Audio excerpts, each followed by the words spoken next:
चाहे दुश्मन जमान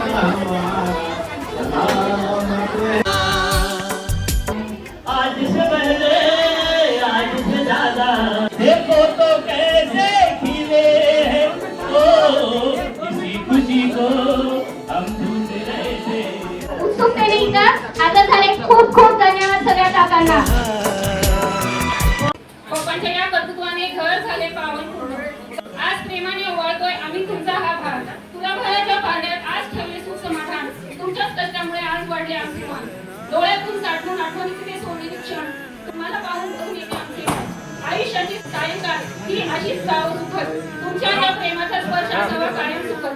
असेच गाव सुख आयुष्य तुम्हा सवंगड्या ही प्रार्थना आनंदाने उजळो पुढच्या घड्या। वडिलांचे छत्र हरपले लहानपणीच डोक्यावरून, बालपणी दुःखाचे डोंगर आले अंगावरून, पण आजोबांनी कधीच मानली नाही हार।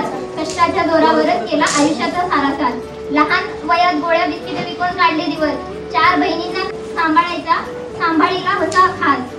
सोबत होती पणजी आजी आणि लाडकी माझी आजी, कष्टाच्या घामाने उभी केली सुखाची ही भाजी। सोलापूरच्या मातीत शून्यातून विश्व उभे केले, लक्ष्मीनारायण दुकानाचे नाव गगनात नेले। कष्टाचे ते चीज झाले, नशिबाने दिली साथ, अनेकांच्या दुःखावर फिरला आजोबांचा हात। मामांनीही वडिलांच्या खांद्याला लावून हात, अर्धवट शिक्षण सोडून धरली दुकानाची वाट। तिन्ही मामा तिन्ही मामी, मावशी आणि माझी आई, एकत्र नांदतात सुखात जशी गोकुळाची गाई। आज या आनंदाच्या क्षणी तुलाभार सोहळ्यात भारी, फक्त एकाच आजीची उणीव भसते अनातून साडी। जरी आज ती नसली तरी तिचा आशीर्वाद आहे पाठी, हे आनंदाचे गोकुळ असेल नांदो सदा संकटाच्या पाठी। आजोबा तुमचे हे कष्ट आणि त्याग आम्हाला देई बळ, आपल्याला लाभो दीर्घ आयुष्य हीच देवाजवळ मागणी सरळ।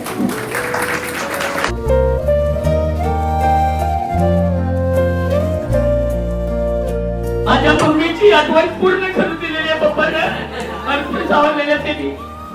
सगळ्यांचे मनपूर्वक धन्यवाद। असं साथ राहू द्या पप्पा सोबत, नानाजी तुमचा आशीर्वाद राहू द्या।